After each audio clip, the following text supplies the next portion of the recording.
There are numerous legends about Edo Castle, the Tokugawa stronghold during the Edo period, and now part of the Tokyo Imperial Palace. Did you know that there was a forbidden room in the castle?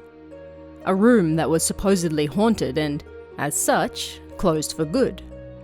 For what little good that did, because it apparently took the lives of several shoguns. Let's head in and take a look. This sealed room was called the Uji no Ma. It was called so because the sliding doors were said to have been painted with beautiful art of people picking uji tea leaves. By the time of the 12th shogun, Tokugawa Ieyasu, the room had long been sealed and nobody allowed to go in there. Or so the story goes. One day, as Ieyasu and several of his court maidens walked down the halls, they happened to near the forbidden room.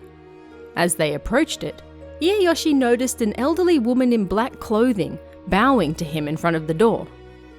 Ieyasu had never seen this woman before, so he turned to his maidens and asked them, "Who is this?" Yet, none of them could see her.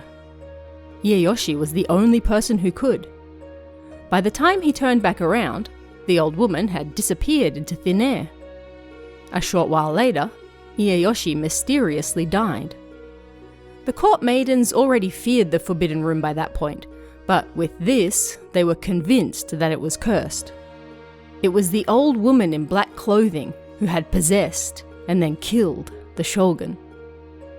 And because of this event, it was believed that whenever an old woman was spotted near that door, something bad was about to happen.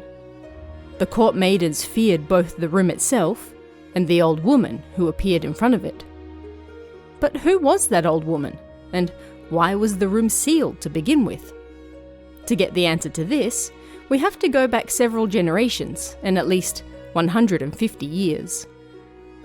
The 5th Tokugawa shogun, Tsunayoshi, was without a son and struggling to find a successor.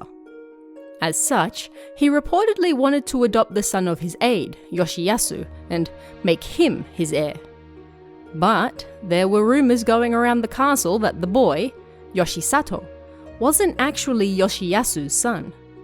He was Tsunayoshi's real, illegitimate son, with Someko, who, at the time, was Yoshiyasu's concubine.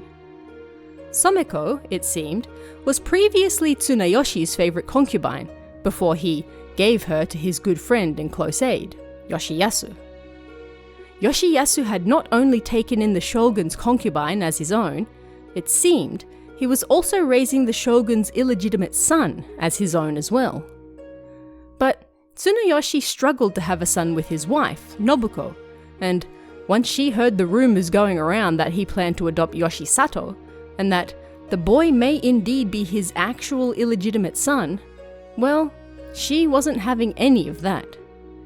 Nobuko feared that she would lose her position in the castle, particularly with Someko's influence over the potential soon-to-be shogun.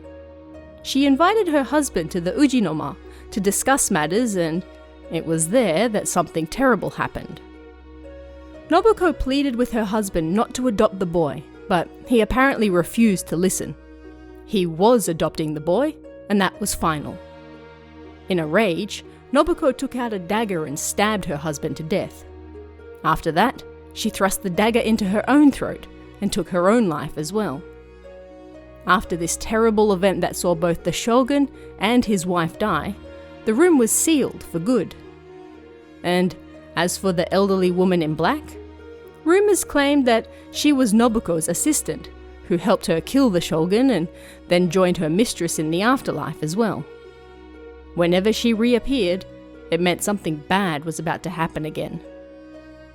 Of course, all of this is just rumors that attempted to explain why the Ujinoma was sealed. Tsunayoshi actually died of adult measles, and his wife just happened to die shortly afterwards as well. Ieyasu also died at the age of 60 of heart failure brought on by heat stroke. And the Forbidden Room, in reality, was merely used for storage for unnecessary items. Nobody went in there because nobody needed to. Sections of Edo Castle often caught fire and burnt out, and it was then necessary to rebuild them again. Because the same sliding screen with the tea pickers was replicated for the Uji no Ma, people naturally assumed that the room must therefore be special, and combined with all the other stories roaming the castle, a legend was born. But what do you guys think? Let me know in the comments below, and I'll see you again next time.